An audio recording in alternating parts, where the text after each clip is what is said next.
the Father, Son, and the Holy Spirit, amen. Hail Mary, full of grace, the Lord is with thee. Blessed art thou amongst women, and blessed is the fruit of thy womb, Jesus. Holy Mary, Mother of God, pray for us sinners now and at the hour of our death.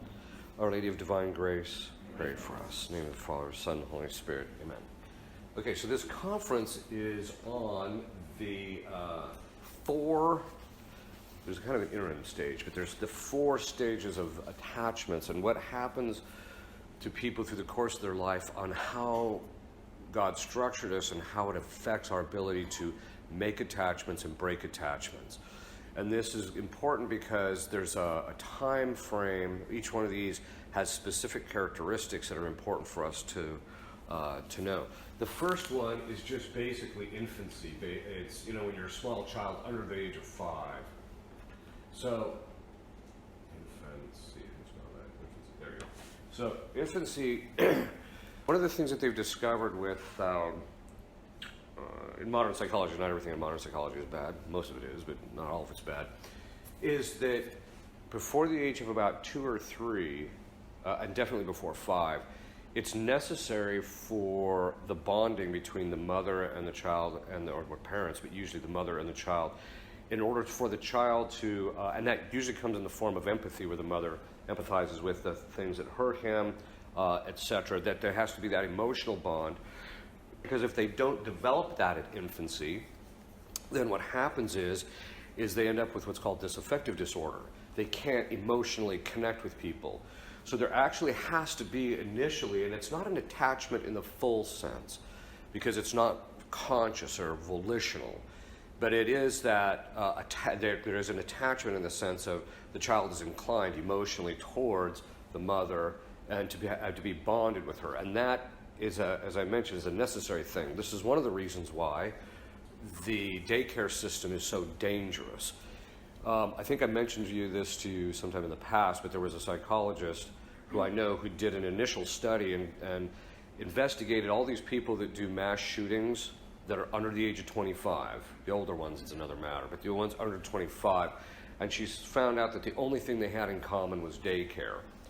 Most of them have already been in therapy or had been in therapy or thought they needed therapy. But the point being is that this disaffective disorder means they can't emotionally connect, and so when you get hurt, they don't have any emotional response in relationship to that, and that's why they can go in and just mow people down and it doesn't faze them, right? This attachment is actually a necessary thing in the process of actually having right order. Historically, of course, if you look at the spiritual theology, historically, we tend to think of attachments as bad. And actually, not all attachments are bad. They're just not perfect. In other words, some attachments are actually rightly ordered in the sense that they're ordered towards something that's authentically good, right? It's just that the attachments tend to drive us towards immoderation, or the attachment to the thing is more than it actually should be. And that's a key point, because in the beginning stages with infancy, there's that initial attachment that the children develop in relationship to their parents. Then, but as I mentioned, it's not fully voluntary. In fact, it's not voluntary at all, because they're just doing it as the way our brain is structured. And it's a product of 2 faculties. The first is the emotions. So the emotions have this inclination towards that individual in a good way. And then the other one is in the cogitative power, with the other individual associated something good. And so that association is a necessary thing for us in order to develop properly on a psychological level, that is, on a natural level. So much like the first stage of the spiritual life, you don't immediately set out working on perfecting the theological virtues, although you do that too.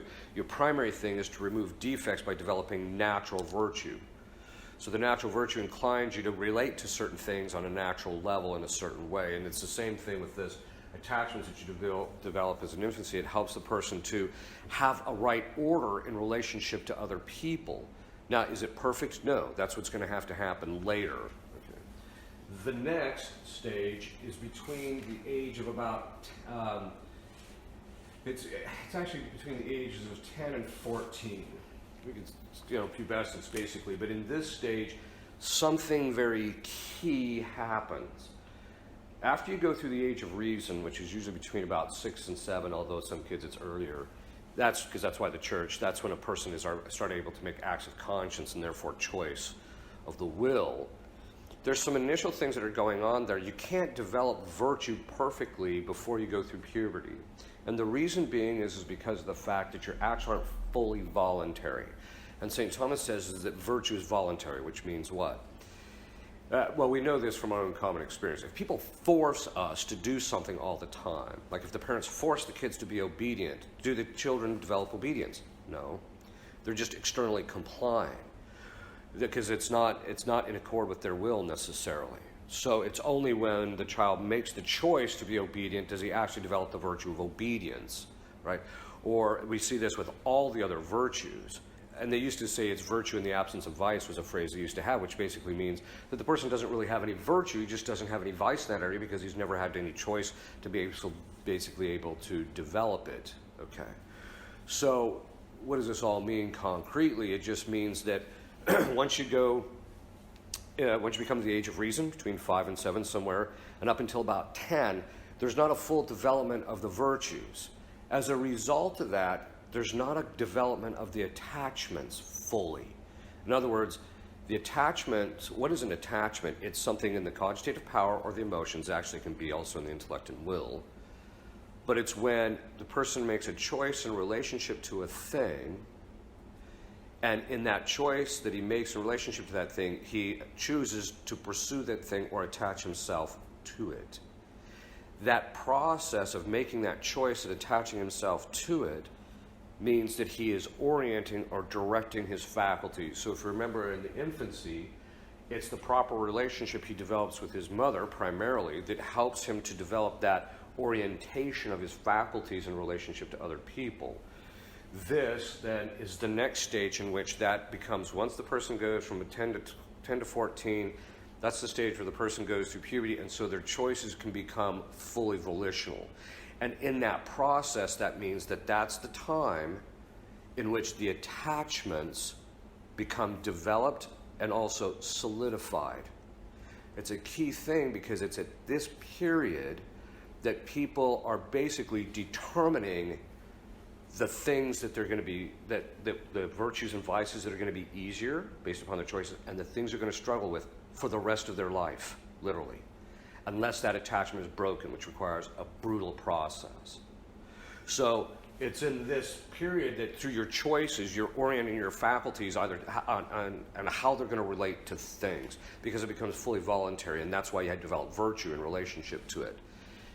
This attachment, though, is something which, and this is just a standard or a general observation, and that is what the attachments that the person develops in that stage, as I mentioned, is what they're going to struggle with the rest of their life. I'm going to just give you a few examples. It's during that stage that if a young man develops chastity volitionally, the chastity becomes much easier later in his life. But if he starts developing an attachment to pleasure at that stage, that attachment then is something that he has to struggle with almost the rest of his life, even in the form in which he does it. But it's something he's going to struggle with the rest of his life. Unless he does specific things, which we'll talk about a little bit later. But that's something that it becomes solidified at that stage, and then later one asks himself why. Now, part of this, again, is because the cogitative power is being habituated to look at something in a specific way, which means it's being trained. That means that a lot of times it's the stuff that they develop at this stage sometimes takes a lifetime to untrain this thing, right?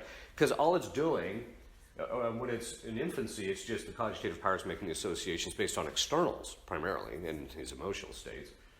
But at 10 to 14, he's making a choice, and so the cogitative power is being confirmed in its associations. And once it becomes confirmed, it's a long process to unconfirm that.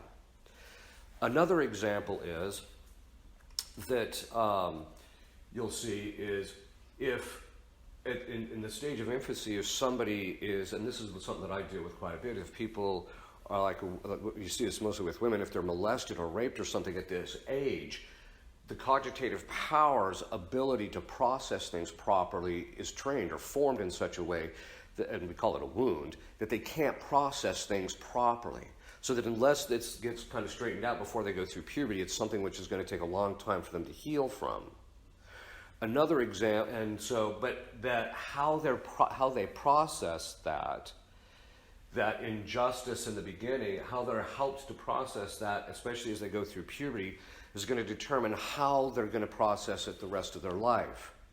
So, for example, one of the things is you'll come across people who are, something traumatic happens in their infancy, and when they go through their 10th or 10 to 14, that age, there's a series of choices they make on how they're going to relate to that, and that's going to determine how they're going to relate to other people.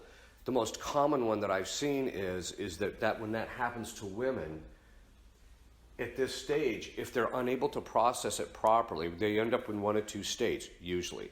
The first is kind of this depression where they assume a victimhood, kind of a response to it. The other kind is, and so they just, their whole life, they just feel victimized by people, and they can't really get healed through that process. The other one is they get the mindset as, I'm not going to put up with injustice, period. Then we'll see in the next stage, so they say, I'm not going to put up with injustice, and so there's this hardness that sets in as a result of it. And that hardness, or that wall, is what blocks them from being able to have intimacy with other people.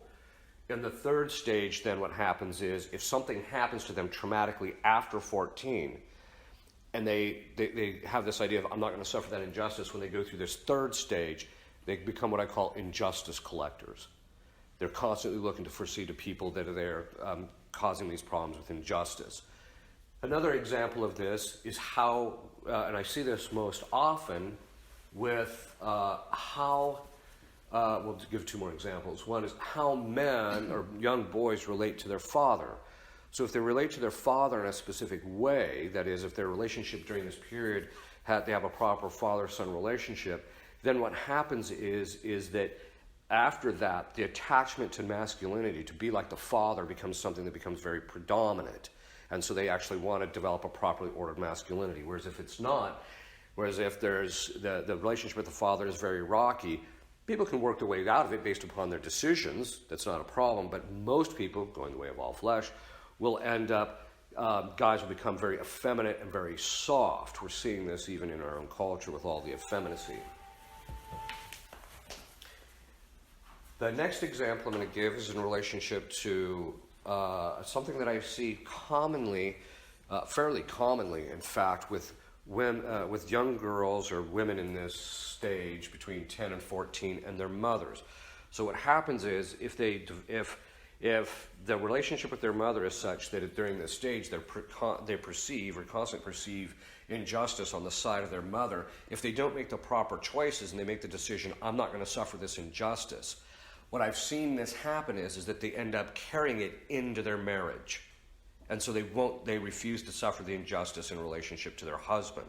And so basically the relationship that you're supposed to have with your father and your mother during this stage, which is supposed to be the one in which the formative aspects of intimacy occur, how to be intimate with people in a right and ordered way, gets derailed. And a lot of when I've talked with people about this, they tend to think, oh, well, that's not always the case. Yeah, it's not always the case, but it is most of the time. And so it's the decisions, what they make between 10 and 14, the decisions they make at that stage in relationship to their mother at that particular point is going to literally determine how they're going to relate with other people for the rest of their lives. So they have to make that decision now. This is one of the reasons why it's so key to get people to develop an ability to suffer well. The Jesuits used to say, give me someone until the age of their 12 and you can have them the rest of their life. The Jesuits already knew there were these two stages. The first is that this training of the cogitative power with what is good and what is bad was the foundation for the child to be able to process it after that about what's morally right and wrong. Because the associations of this thing is bad or this thing is good, when it's developed before that, once he starts making choices after he gets between 5 and 7 and older, he's basing it on these associations that he's already have. Whereas if there's no associations made, which basically means proper attachments to the good and not to evil, aren't made, the kid's going to end up directionless when he gets into this age where he's basically has no moral compass. Again, this is one of the reasons why daycares are so dangerous, because in 99% of the daycares out there, there's no moral formation of the children. In fact, it's the opposite. The kid is thrown into a situation that's traumatic, and then what happens is he develops all these fears, etc., and then through the course of this, he ends up, becoming angry or bitter with other kids, or the kids are beating each other up to steal toys from each other, and nobody's paying that much attention to him. And so the kid basically, develops this inability to emotionally relate to people. Another one that you see commonly developed between 10 and 14 is fear. People will develop these attachments to certain things, and then when they're afraid of getting hurt or things like that, and they don't develop that ability to suffer well, and this can also happen if there's something traumatic in infancy, that fear ends up getting stuck with them for the rest of their life. They have something they have to keep processing for a long period of time. And what this basically means is that the way God structured our brains is to have this initial formation, but then the solidification in what you're going to do morally right and wrong is going to happen between the ages of 10 and 14. This is why, my dad even just said it to me just recently. He said, yeah, most of the time after kids go through puberty, that's pretty much what you're going to see the rest of your life. And I think this is something to keep in mind. This is a choice, but this is an important time frame, because it tells you I can really determine how easy the rest of my spiritual life and moral life is going to be by the choices I make there. Okay. A lot of times when kids are at this age, though, it's kind of like, well, no, it's because of this one person. Once I'm out of that, then I'm going to not have to deal with this in my future. That is completely false, because you're already habituating your faculties, and so you're going to take that habituation with you, whether it's that one person or not. And so you have to really work on that. And that's, by the way, not just for bad or for good. I mean, it's one of those things that this is one of the reasons why how a man responds to chastity during this stage is likely to determine how he's going to develop, how he's going to be able to deal with that as he gets older. Another thing that you see, I've kind of started noticing very subtly, is if during this stage, I notice it more with old people than with younger people. If during this stage, men, I haven't seen it in women at least, during this stage, this is the time when guys become voracious, usually. They'll eat the parents out of house and home, usually, right? And if there is, like, a restriction in the food supply by natural means, the parents just don't have a whole lot of money, a lot of times the men can develop a fear, a very subtle fear about not eating something when it's presented to them. And in other words, when it's there, there's kind of like this fear of losing out, because I might not get it next time, right? So that I've actually seen that get developed there, and it's something that can affect people all the way until they're dead, literally. This is a key time, and this is one of the reasons why how they develop it here is really important. This is also one of the reasons why the church, I think wisely, is starting to move, at least some bishops, move the age of confirmation back to 10. Because at that stage, the children are given the extra graces to make better decisions. Okay. The third stage is between the ages of 18 and 25. And we're going to call this the coming of age stage. After you've developed these 10 to 14, this is the stage in which your attachments, in other words, even though these are going to probably affect you the rest of your life, it's at this stage that certain decisions have to be made to move past your attachments. It's at this stage that you have to say, I got to give up this stuff that I was attached to when I was younger. I got to give up the stuff of my youth, basically. And I have to be able to move on. In other words, this is the stage in which people make concrete decisions to start growing up, right? And that's, and by growing up, I mean in the sense of, I'm going to start maturing, I'm going to start working on virtue, I'm going to start putting these other things aside, I'm going to be willing to suffer, etc., and not just be kind of beholden to my appetites. And the reason I started noticing this has to do with an article I want to write, so I'm just going to put it out on verbal form, and then I don't have to write the article. But basically it was just called Time Warp, right? We've been told for 50 years now that the church has to modernize. It has to kind of come up to speed in relationship to the modern world. This is the mantra of the guys that were trained in the seminaries in the 50s 40s and 50s, who then became the generation that begot Vatican II. They made a conscious decision at some stage. By conscious, I mean not fully reflected, but they made a conscious decision that this is what they wanted. In effect, that generation of priests and bishops, in large part, not all of them obviously, in large part, made the decision never to grow up. And how do I say that? It's easy. Look at what they still promote. All of the problems that they keep talking about are still problems of the 60s. We're not talking, they came of age of the 60s. We're not talking about, if it's true that you should be coming up to the modern, that the church should adapt itself to the times, why is it that literally every single thing in the church, other than the traditional movement, is stuck in 1962 to 1965? So the problems that they're still dealing with are from the 60s. The liturgy is still from the 60s. We're still dealing with something that is, something in which they don't want this thing to go away. I mean, we just heard recently that, the reform of the reform is never going to happen, right? This thing's not going to be reformed. And why is that? It's because of the fact that they're still stuck at this time frame in their life when they came of age and never really grew up. And remember, this is also during the time of the primary intellectual formation of somebody. So it's how people are formed at this stage. This is one of the reasons why all the communism, as Bella Dodd showed in the book School of Darkness, all the communism now that's rife in our education system, these kids are not going to probably change because they came of age at a time in which their formation was essentially communist. Now, I'm talking about right now. Okay. Another example is the vestments. The vestments that they wear are still burlap. They're still from the 60s. It's still the stuff you saw in the 60s. Some of it, you see the little stoles with the little handprints, and they think that's cute, right? I mean, it's the whole thing, right? The music is still from the 60s. They can't seem to get past this formation.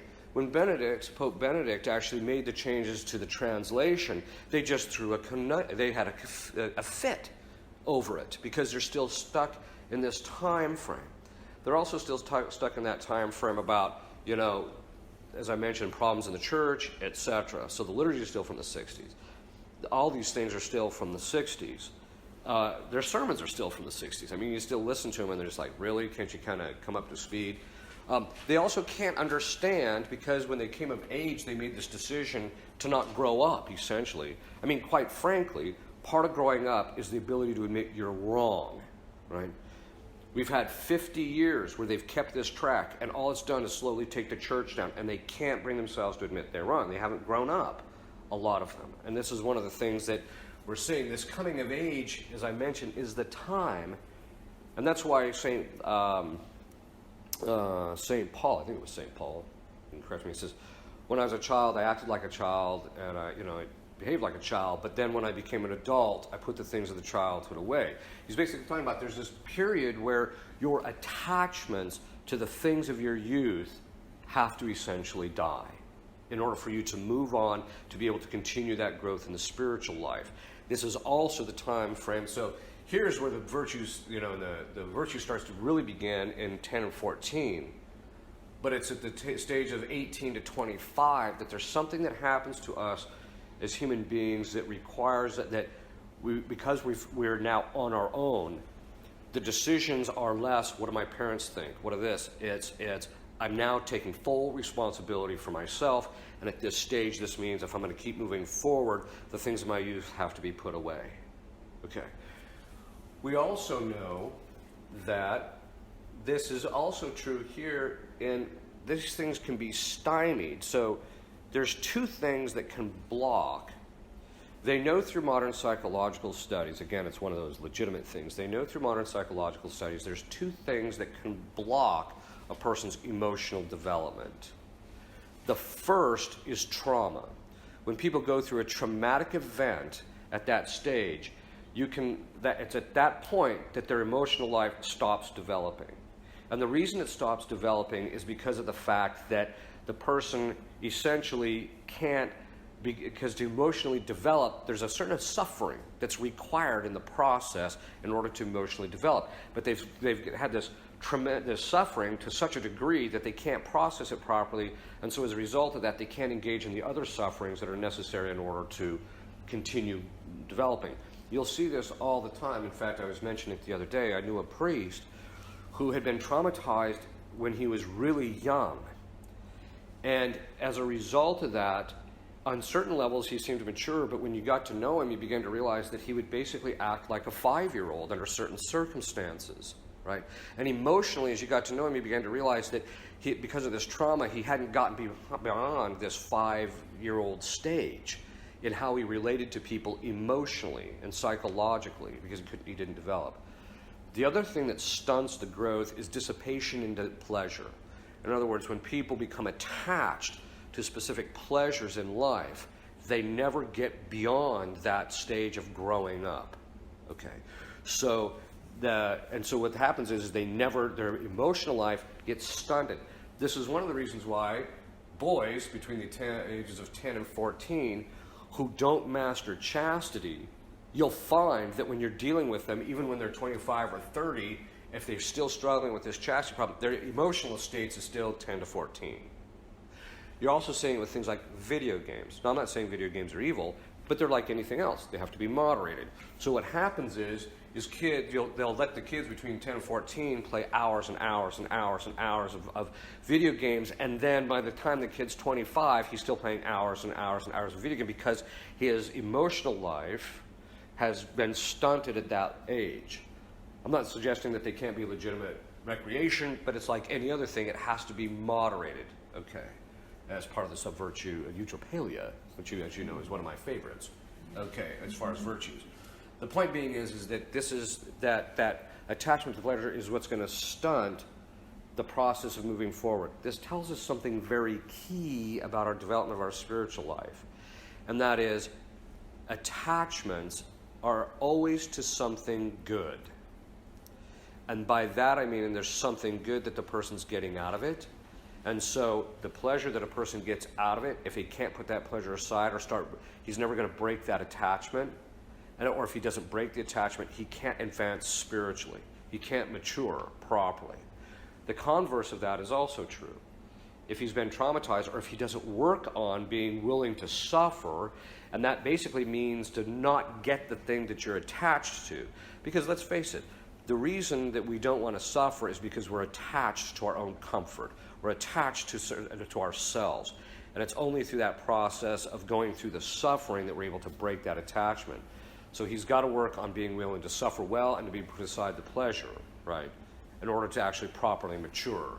But this age of 18 to 25 is a key point where a person starts to, again, takes responsibility for themselves, and then at that stage, they're going to have to confirm or deny all this stuff. They're going to have to be willing to put aside all these things from their past. The last stage, there is kind of an interim stage at about the age of 30 to 33. This is a stage in which you've kind of peaked in your growth, actually, physiologically and otherwise. And so you stop, and now you're on the downhill side, as many of us older people can testify. And that's a stage in which your emotions, if you're pursuing virtue with any kind of, desire or any kind of strength, your emotional life will start to pan out. It'll mellow out at that stage, right?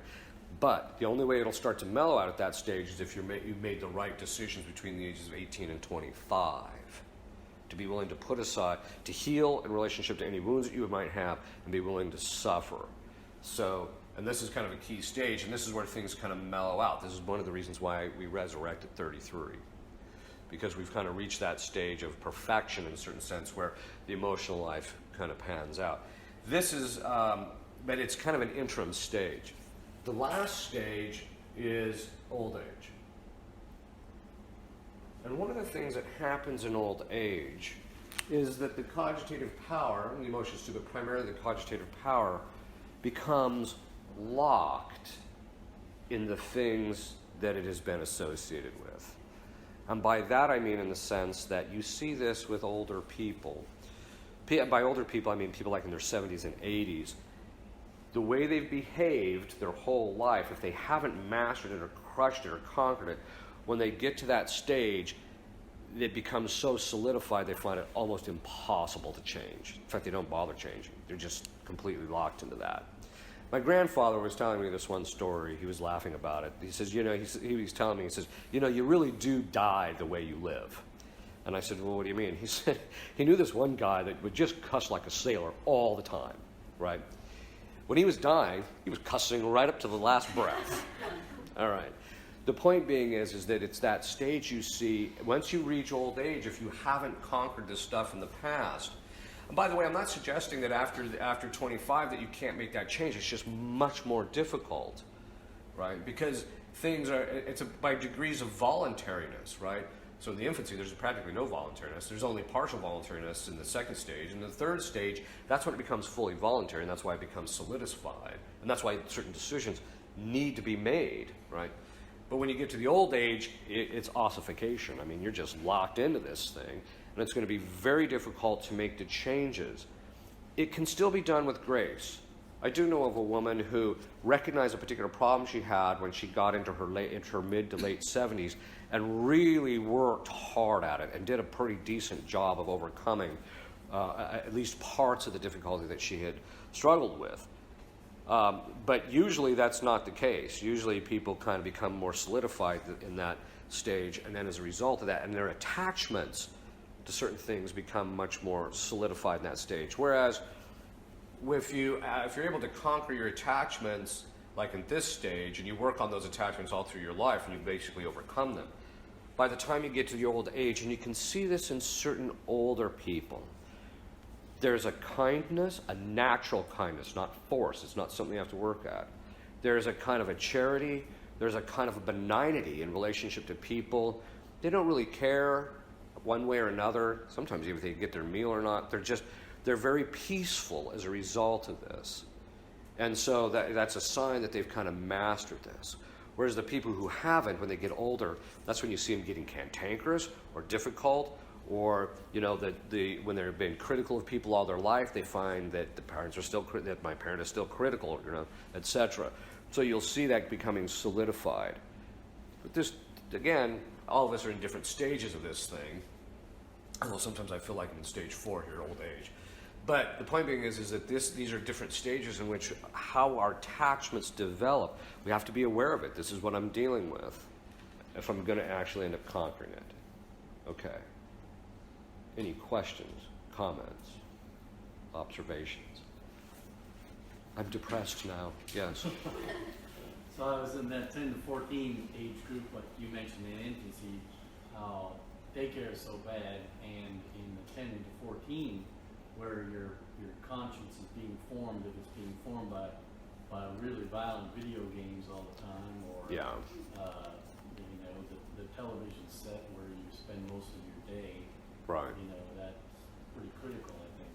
Oh yeah, absolutely. This is also a sign of that the mother needs to be home, huh? Because it's during this stage that if the child's going to start making voluntary decisions and developing virtue, one of which is prudence, you need the mother home to help the kid process it, generally, right? I mean, even though most kids will just blow off their parents, in point in fact, if they're trying to gain virtue, there's going to be time they're just going to realize they're going to have to go to their parents and ask them how to process this. But just the parents being home helps the kids to keep that processing, whereas when the parents are just gone, the kid's there to run amok, and if he doesn't have anything in the infancy, he's just got no moral compass. Yes? We have some relatives now where the girl is now 14 and she just started high school, and our whole family has noticed that the mother has always been very harsh towards her and things like that. Yeah. And they both seem to have a melancholic primary disposition, choleric secondary, and you see she's very sweet to people, but she's apparently been having some real issues with anger where she'll lash out at other siblings and things like that. Right. But the dynamic is also like in most marriages where the mother really dominates the husband, who's a really wonderful guy and things like that, but she's kind of saying things to him about this child that aren't really true necessarily. Like basically all the onus is on this child, and so even the dad's almost turning against her and things like that, but she just doesn't know how to process the fact that she has basically no mercy in the home. So what are her prospects if her mom doesn't change? Like, and how should she deal with that too? Because even my uncle was like, Emily never has a problem being obedient to me. She loves, doing what I do, but like, Yeah. she doesn't want to obey the mother because she's never really treated well. Yeah. So, I wrote this in my chapter. There's a chapter in my book in psychology called implicit learning. And basically what it is it's a function of the cogitative power, which when certain things happen, how the parents react in relationship to that trains the cogitative power on how to react, even assessing it to such a degree that it will actually cause specific emotions. Okay. So when the mother is not merciful in any way, or she's just merciless, what happens is it trains the cogitative power so that when a person gets into a situation like that, where someone's they're being affected by somebody, their tendency is going to be to become merciless to them. It's just going to be a natural reaction. In fact, you hear people say, I can't believe I've become like my mother or something, or my father or whatever.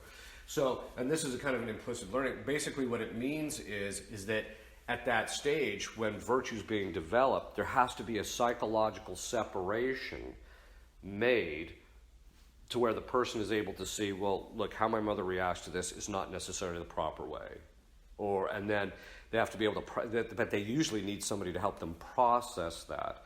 So, and that it usually means in learning that, don't take things personally, it's not you, it's how she's relating to you, etc., so that you can actually look at it in a more objective way so that you don't get the emotional responses in relationship to it. And then you yourself have to, once you see what the truth of it is, you have to act according to that to develop the opposite virtue. See, the beauty of it is when people are raised in a rightly ordered way is that the cogitative part of the emotions all get there's a right order that they're trained in, so that when they get on their own feet, they can advance very rapidly. This is why you see certain kids when they grow up in certain families, and they get out on their own, they might struggle a little bit, but then they very quickly start advancing in virtue on their own. It's not too common, but you see it. But it also means that, and I don't want to be like the hippies who blame their parents for everything, because we have to take responsibility for ourselves too, is the fact that we take that training that our parents gave to us for good or ill, right? But that means that, like anything else, okay, well then that just means that I have these defects and I got to start working on them, and I can't be blaming my parents because I'm adult right now. I always tell people I tell people that he would say, basically being an exorcist is basically being the one who changes the diapers of the church, right? And we didn't soil the thing, but it's our job to clean it up, right?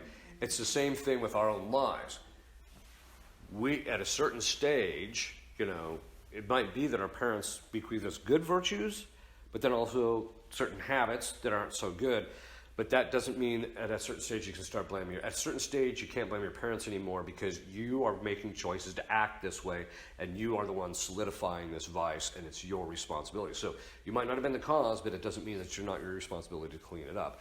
And with her, what she needs to do is find somebody who can help her make that psychological separation to look at things more objectively so that she can begin that processing in relationship to it. It also means that she has to just learn to suffer other people well, because that's one of the other things is that, when you see this with parents who are really meek, when the parents are really meek, they're never lashing out at people, but they're really meek, what you find is that the kids just naturally, when somebody lashes at them, have an automatic response of meekness, right? It's an automatic kind of a thing. And so the only time they'll kind of get raised up is if they realize they can't get this person to calm down, right? So it becomes, in other words, that training is so key. And this is one of the reasons why as parents, you're taking your problems into the marriage with you, right? So with your kids. And this is one of the reasons why you should be in the unitive way before you get married. No.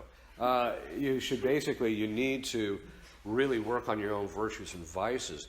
This is even true, I tell people all the time, and this is something that's really key, is if you have an emotion, an antecedent emotion that you don't have control of, it doesn't matter who's out there or who's causing it or anything. That is irrelevant.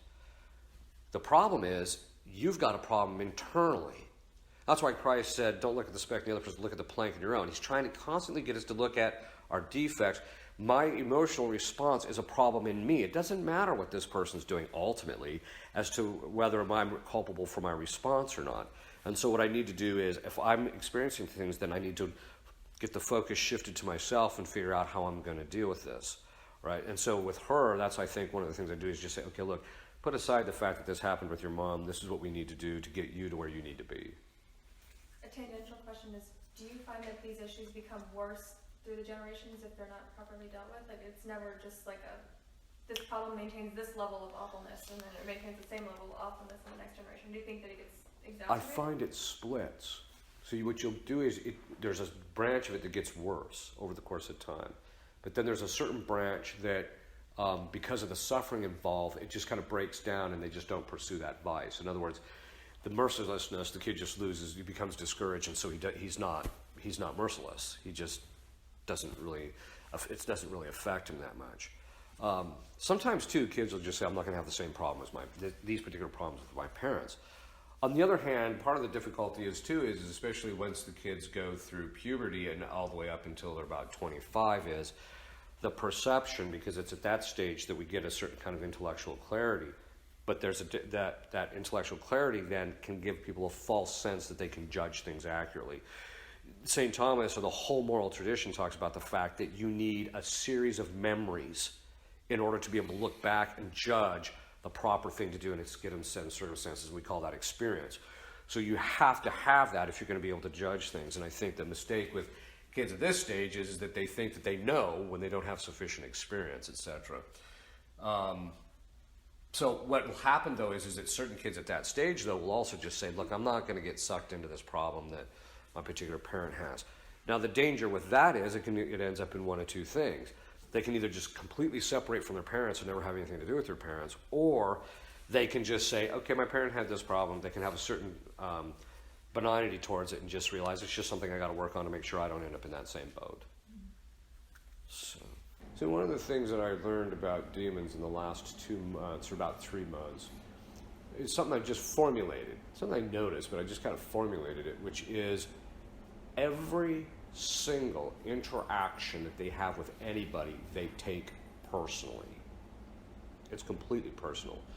Whereas, with the people in heaven, it's not personal, because it's all about God, right? It's not about them, it's about God. So when the demons made their choice, it was completely selfish, and that means they are constantly looking at things self-referentially. How does this person relate to me, right? And so the demons are willing to cut certain people off or do certain things in relationship to other people because of how they relate to them, rather than being able to look past that, because they can't do that because everything's personal. Whereas human beings, we have to look past the treatment that we're getting from somebody and look at what's best for that person spiritually. It's difficult, but we can do that. And ironically, in our lifetime, we will become either like the demons, where everything's personal in relationship to people, or it's going to become like the people in heaven, where everything is just about God. It's one or the other. It's never going to be, a medium ground, because there is no medium ground, right? It's either about God or it's about us. And so, in relationship to our parents or anything like that, when it's about God, there's a benignity that we can have towards people and their difficulties and what they're struggling with. So, yes. How does one break attachments, or is that for the sexuals? Yeah, that's a whole different conference. It's a pretty involved conference. But basically, the principal way is it starts and is founded in the will making the choice to turn away from that good to which it's attached. That's the foundational part of it, repeatedly, and letting loose of it. And there's different attachments, as I mentioned, so that's usually the principal way. The other thing to always remember, too, is that, what we struggle with through the 10 to 14, I think that one of the things, there's something I want to mention about this period between 10 and 14. What we struggle with during that time frame, even if we're struggling with it and we manage to keep ourselves, we manage to conquer it to some degree where we're not falling into it, etc., and we're still fighting it through that period, it means that when we get into the later stages, it'll be either conquered or it'll be easier to conquer. It's when you give yourself over to the thing that's where the problem starts. So what happens when we're struggling with stuff at that stage, we can still conquer it. And it also doesn't mean that if this thing we get stuck with some attachment during this stage that we can't break it later. It just means it's a tremendous amount of work that has to be done in order to get all these faculties redirected. That's the real problem, is getting it all directed. And you can get your mind and intellect and will directed, but then you still got this cogitative power and emotions that are still all over the map, right? So the point being is that don't get discouraged and just realize, even in old age, with grace, you can still conquer these things. But to answer your question directly, it's primarily the turning away of the will on a repeated basis, and then trying to look at the thing from a perspective that will help you to see that I shouldn't have this attachment, or I should look at it this way, rather than the view of the attachment. That's how the emotions are trained. Looking at it from the point of view of how the attachment isn't rightly ordered, and that takes a little bit of time. So there's essentially two stages. The first is you got to get your mind off the thing and tell your lower faculties no, the will, which is the will turning away from it. Then the second stage is looking at it differently. And then that will cause the attachments. Sometimes these things almost happen instantaneously, right? Where something will happen to us and we'll see something so clearly that our attachments and relations to this thing is just broken, right? It's almost like a grace. You're just like, okay, that's enough of that, right? Okay. All right, well, since there's no more questions, if you'll kneel, I'll give you a blessing. Benedictio et omnipotentis Patris et Filii et Spiritus Sanctus super vos et mani et semper.